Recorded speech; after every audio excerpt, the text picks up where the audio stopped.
आज का हमारा टॉपिक है literary criticism. Literary criticism is like a review और analysis of books, poems, plays और any written work. Literary criticism का मतलब है किसी भी बुक, किसी भी पोएम, किसी भी प्ले, किसी भी रिटन वर्क का डीपली जो है ना वो स्टडी करना, उसको रिव्यू करना ताकि हम उसको अच्छे तरीके से समझ सकें। It's about looking closely at what the author is trying to से।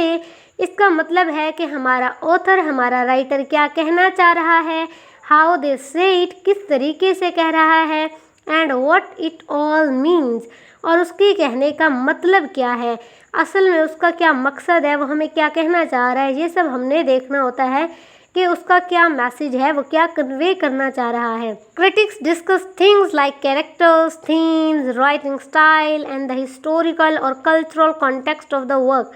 अब क्रिटिक्स कहते हैं कि किसी भी पीस ऑफ लिटरेचर को जब हम पढ़ते हैं तो हमने उसके अंदर जिन चीज़ों के बारे में पढ़ना है वो उसके मेन कैरेक्टर्स होते हैं, उसके थीम्स हैं जिनके ऊपर वो स्टोरी डिपेंड कर रही है, वो राइटिंग स्टाइल है, लैंग्वेज का वो इस्तेमाल है जिसको राइटर ने अपने वर्ड्स के थ्रू अपने ऑडियंस को अट्रैक्ट करने के लिए यूज़ किया है, और वो हिस्टोरिकल और कल्चरल कॉन्टेक्स्ट जिसको बताने के लिए उस काम को लिखा गया है, जो उस काम की बुनियाद है।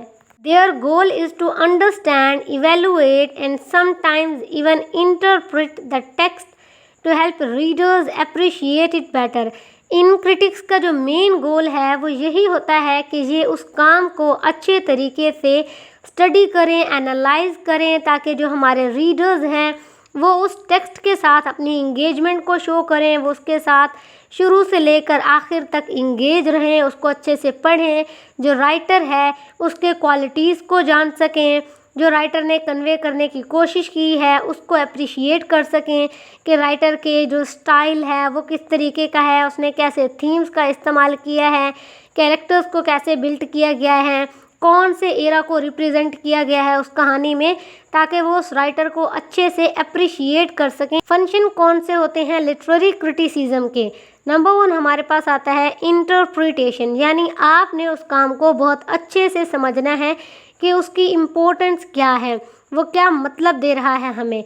Literary criticism helps interpret and understand the meaning and significance of a literary work, कि उस लिटरेरी वर्क के क्या मतलब हैं, ठीक है, हमें उससे क्या समझ में आ रहा है और उसकी क्या इम्पोर्टेंस है लिटरेचर के अंदर। Number 2 analysis. It involves analyzing the structure, style, themes and characters of a text to uncover hidden layers of meaning. इसका जो सारा मकसद है, जो ऑथर ने लिखा है उस काम को डीपली एनालाइज करना, डीपली रीड करना, ताकि हमें पता चल सके कि एक जो राइटर है, वो पर्टिकुलर राइटर जिसको हम पढ़ रहे हैं वो किस तरीके का लिखता है, वो उस लिटरेरी पीस के अंदर अपना जो स्टाइल है वो कैसा रखता है, उसकी कहानी में कौन से थीम्स का इस्तेमाल किया गया है, कैरेक्टर्स को कैसे बिल्ड किया गया है, और कौन से वो हिडन मीनिंग्स हैं जो उसके वर्ड्स के अंदर छुपे हुए हैं और हम उनका मकसद जो है ना वो सरफेस मीनिंग से नहीं निकाल पा रहे। जब हम उसको डीपली एनालाइज करते हैं तो हम उस काम को अच्छे से समझते हैं कि राइटर ने असल में क्या कहना चाहा है। नंबर 3 पे हमारे पास आता है evaluation.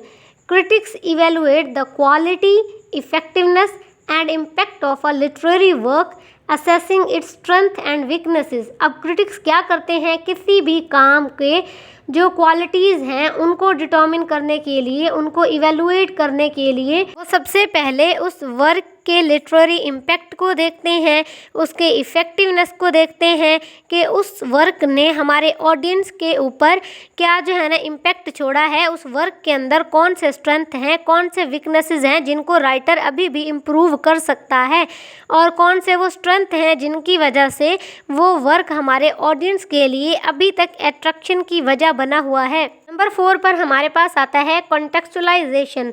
Literary criticism examines the historical, cultural and social context in which a work was produced.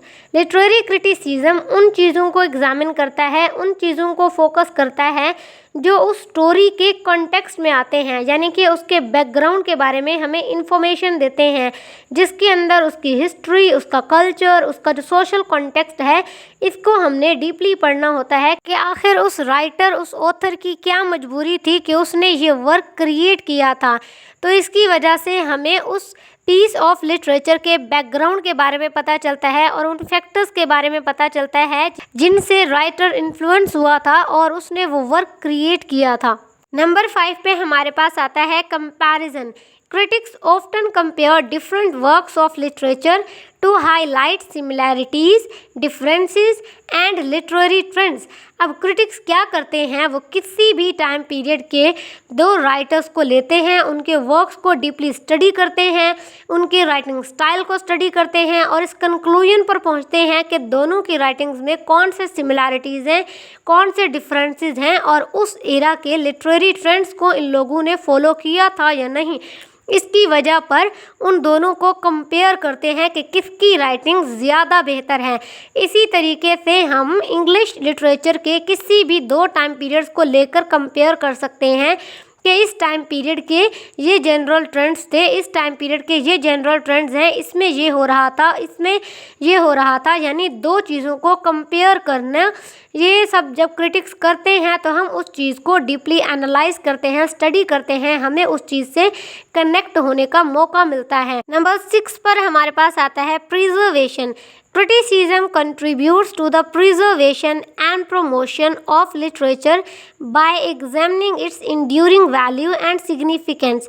अब क्रिटिसिज्म का एक बहुत बड़ा कंट्रीब्यूशन ये होता है कि वो हमारे किसी भी पीस ऑफ लिटरेचर को अपने अंदर प्रिजर्व कर लेता है और हमें ये बताता है कि उस वर्क के कौन से स्ट्रेंथ हैं जिसकी वजह से इस वर्क को आने वाले टाइम पीरियड्स में भी ऑडियंस पढ़ेंगे और उस राइटर को अप्रिशिएट करेंगे। यानी ये वर्क इतना ज़्यादा इम्पोर्टेंट है, इसके अंदर जो स्टाइल अपनाया गया है, जो थीम, जो प्लॉट इसका कंस्ट्रक्ट किया गया है, वो इतना ज़्यादा बेहतरीन है कि आने वाले टाइम पीरियड में भी लोग इसको वैसे ही पढ़ेंगे, वैसे ही इसको अप्रिशिएट करेंगे जैसे कि उस टाइम पीरियड में जिसमें इसको लिखा गया था, लोग उसे अप्रिशिएट कर रहे हैं। नंबर 7 पर हमारे पास आता है इंगेजमेंट। इसका एक इम्पॉर्टेंट फंक्शन है अपने रीडर्स को इंगेज करना। It engages readers in meaningful dialogue and discussion about literature. ये अपने रीडर्स को किसी मीनिंगफुल डायलॉग, किसी डिस्कशन जो लिटरेचर के बारे में होता है, उसके ज़रिए से अपने आप से उस स्टोरी से इंगेज करके रखता है ताकि रीडर्स का जो इंटरेस्ट है वो स्टोरी से बना रहे। Fostering a community of readers and scholars, जिसकी वजह से इसको बहुत ज़्यादा ऑडियंस मिलता है, यानी वास्ट ऑडियंस इसको मिलती है। बहुत ज़्यादा जो स्कॉलर्स हैं वो इस काम के अंदर अपना इंटरेस्ट लेते हैं और इसको पढ़ना शुरू कर देते हैं। नंबर 8 पर हमारे पास आता है education. Literary criticism educates readers about literary techniques, genres and movements, expanding their literary knowledge and appreciation. अब लिटरेरी क्रिटिसिज्म के ज़रिए से हमारे रीडर्स, हमारे स्कॉलर्स को एजुकेशन भी मिलती है कि किस तरीके से वो किसी भी पीस ऑफ लिटरेचर के उन लिटरेरी टेक्निक्स, जॉनरास, मूवमेंट्स के बारे में पढ़ सकते हैं और अपने नॉलेज में इजाफा कर सकते हैं और किस तरीके से उस पीस ऑफ लिटरेचर को अप्रिशिएट कर सकते हैं। नंबर 9 पे हमारे पास आता है innovation. Critics explore new approaches and perspectives in literature. Critics explore करते हैं न्यू अप्रोचेस और न्यू पर्सपेक्टिव्स को कि किस तरीके से हम उस पीस ऑफ लिटरेचर को अपने ऑडियंस के लिए और ज़्यादा इंटरेस्टिंग बना सकते हैं, उनको और किस तरीके का पर्सपेक्टिव दे सकते हैं कि वो आउट ऑफ द बॉक्स सोचें, ठीक है, वो लिमिटेड ना रहें।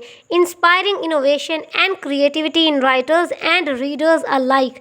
इस इनोवेशन को वो एक ऐसे तरीके से जो है ना अपने वर्क के अंदर दिखाते हैं कि हमारा जो रीडर है, हमारा जो राइटर है, वो कुछ नए अंदाज से सोचता है, कुछ नए अंदाज से कुछ ऐसा क्रिएट करता है जो यूनिक बन जाता है, जो हमेशा हमेशा के लिए हमारे हिस्ट्री में महफूज रहता है। नंबर 10 पे हमारे पास आता है रेलिवेंस, यानी कि लिटरेरी क्रिटिसिज्म का एक इम्पोर्टेंट फंक्शन होता है वो चीज़ हमसे रिलेट हो जिसके बारे में हम पढ़ रहे हैं। Criticism explores the relevance of literature to contemporary issues, shedding light on universal themes and enduring human experiences. यानी वो पीस ऑफ लिटरेचर जिसके बारे में हम पढ़ रहे हैं वो हमारे कंटेम्प्रेरी इश्यूज से हमें अवेयर करे, हमें यूनिवर्सल थीम्स के बारे में बताए और हमें उन ह्यूमन एक्सपीरियंसेस से जो है ना अवेयर कराए, ताकि हम उन लोगों से सिंपैथी कर सकें, ताकि हम ये जान सकें कि दुनिया में इस तरीके के लोग भी रहते हैं और उनके साथ इस तरीके के ट्रेजेडीज़ हुए हैं। ठीक है, तो इस तरीके से लिटरेचर हमें रिलेट करता है डिफरेंट सोसाइटीज़ के साथ, डिफरेंट कल्चर्स के साथ, डिफरेंट लोगों के साथ उस पीस ऑफ लिटरेचर के ज़रिए से।